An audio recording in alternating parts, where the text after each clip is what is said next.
গ্রামের পাশে একটা গভীর জঙ্গল। শহরে যেতে হলে সেই জঙ্গল পার হয়েই যেতে হতো। একদিন এক আবুল নামের পথিক শহরে যাচ্ছিল জরুরি কাজে।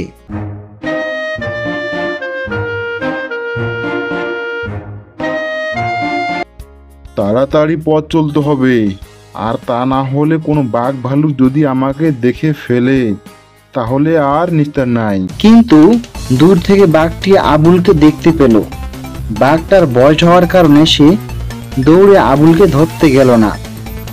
ক্ষুধা লেগেছে, লোকটাকে ধরতে হবে খাওয়ার জন্যে, কিন্তু কি করা যায়?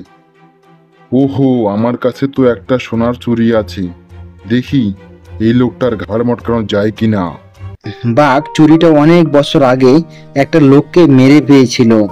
আবুলের আসার অপেক্ষায় বাঘ ওইখানে দাঁড়িয়ে থাকলো আর মনে মনে দুষ্টু বুদ্ধি করতে লাগলো। এই যে ভাই, শুনছো? এদিকে আসো, কথা শুনে যাও।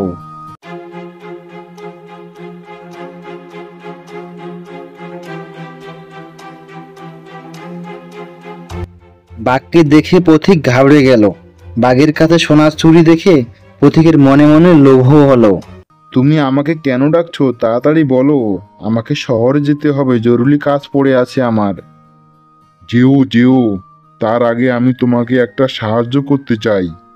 তোমাকে দেখে খুব গরিব বলে মনে হচ্ছে।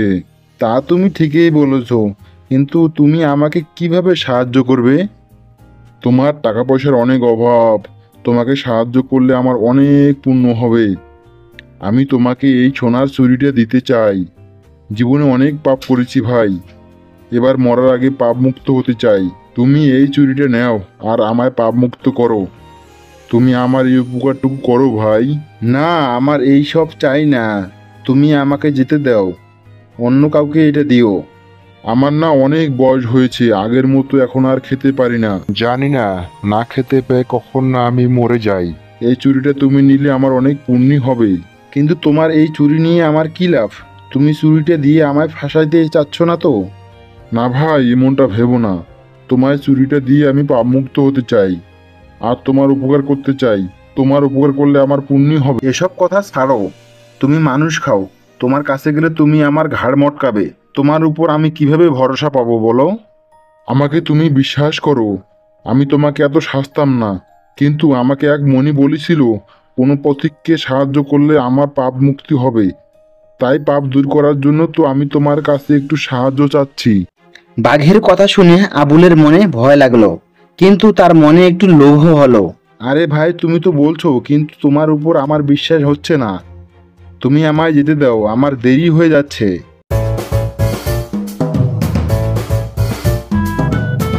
ভাই, ও ভাই, যেও না। আমি তোমার কথা বুঝতে পারছি, কিন্তু বিশ্বাস করো, এমন একটা দামি চুড়ি তুমি কোথাও পাবে না। এই চুড়িটা বেচে তুমি অনেক টাকা পাবে, তাতে তোমার জীবনে অনেক সুখ আসবে আর তুমি অনেক ভালো থাকবে। আমাকে বিশ্বাস করো, আমার থেকে এই চুড়িটা নেও দয়া করে। এই চুড়িটা তুমি নিলে আমি পাপ মুক্ত হই। তুমি যদি আমাকে সাহায্য না করো তাহলে এই বুড়ো বয়সে আমি কোথায় যাব বলো? ভয় পেল আবুলের অনেক লোভ হলো বটে।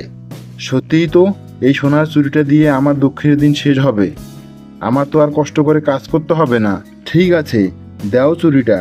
আমি ভাবলাম তোমার দুঃখ দূর করতে আমি তোমাকে সাহায্য করি, তাতে আমারও ভালো হবে, তোমারও পাপ মোচন হবে। যাক, অবশেষে বেটা আমার ফাঁদে পা দিয়েছে। এখন আমি পেট ভরে বেটাকে 4-5 দিন ধরে খেতে পারবো। এই চুড়িটা তোমাকে নিতে হলে নদীর পাশ থেকে কষ্ট করে একটু তোমাকে গোসল করে আসতে হবে, তারপর আমি তোমাকে চুড়িটা দিব। লোভে পড়ে আবুল নদীর দিকে এগিয়ে গেল, আর চুরির কথা চিন্তা করতে করতে সে ভুলেই গেল যে সে কি করতে যাচ্ছে। যেই না আবুল গোসল করতে নদীতে নামলো, অমনি সে ওখানে কাদায় আটকে গেল আর বলল, বাঁচাও বাঁচাও বাঁচাও।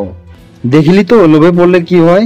এই বলে বাঘ আবুলের ঘাড় মটকালো আর কদিন ধরে পেট ভরে খেলো। দুষ্ট লোকের মিষ্টি কথা বিশ্বাস করিতে নেই।